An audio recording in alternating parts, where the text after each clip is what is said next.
YouTube, what is going on? I'm finally back to another video today. Today I'm going to try and make this a little bit of a quicker video just to show something I've been working on for my personal collection here the last couple of weeks. And that would be this guy. This is the Return of the Jedi Boba Fett blaster, also known as the EE3.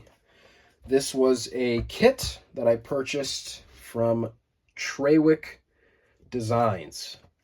He is available with a number of different kits on both eBay and Etsy. I think all in all, I paid $100 for this, plus shipping fees, which weren't very much because it was going through eBay. Like I said, this was a kit. This came 3D printed. All these parts are 3D printed. There are some machined machine screws and other details that aren't 3D printed, but most of this is 3D printed. This did come in a number of parts, so it needed to be assembled. The stock was in 2 pieces. There was a number of different components here, and the barrel was one solid piece. The scope was a number of pieces. This whole area, like I said, was a number of different components. The prints were quite good right out of the box, I will say that. They didn't require a ton of pre-cleanup, I'll say. I just went over the individual pieces with, I want to say 180, just gave it a nice sand, and then like normal I'd finish it with some Bono spot putty and acetone mixed into a bowl. I put together some of the main pieces, like the stock. I put together this trigger area. I'd also put all these components together. The barrel I put together, and the scope I put together, and I did 2 coats of the spot putty mixture on them before anything else. Once that was done, I wet sanded each part with 320 and 400 just to get them really smooth. I found that process to be the best way to sort of eliminate dust and get quite smooth pieces fairly quickly.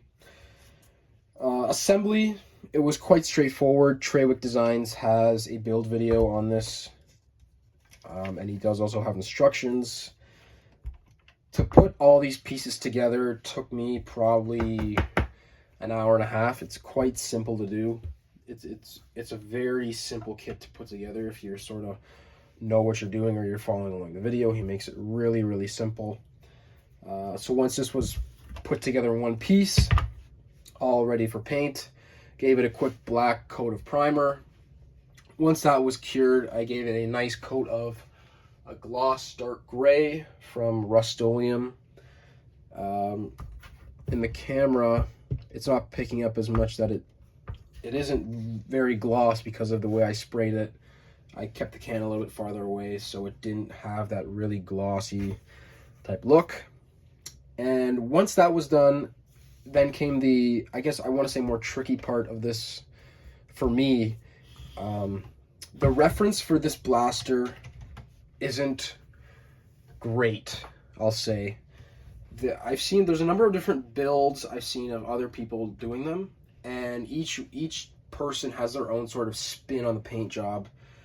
There is a number of reference images on the dented helmet of the Jedi blaster, so I tried to use that as much as I could and did add in a little bit of different areas I saw in other people's builds that I quite liked.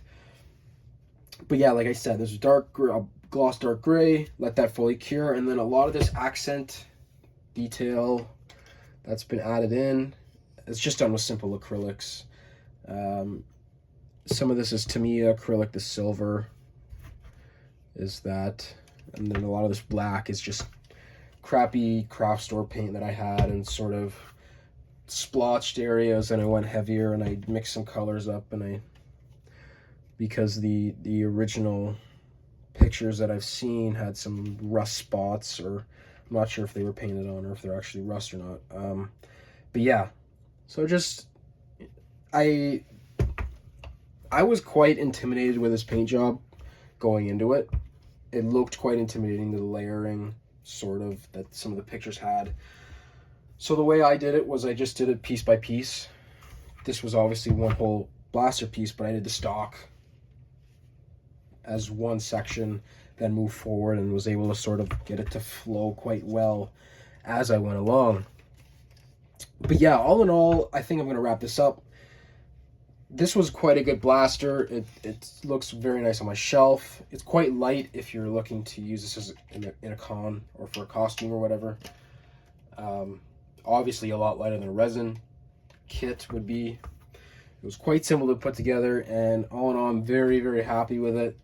I'm not sure if I talk a lot about it on here, but I'm not the biggest 3D print fanatic.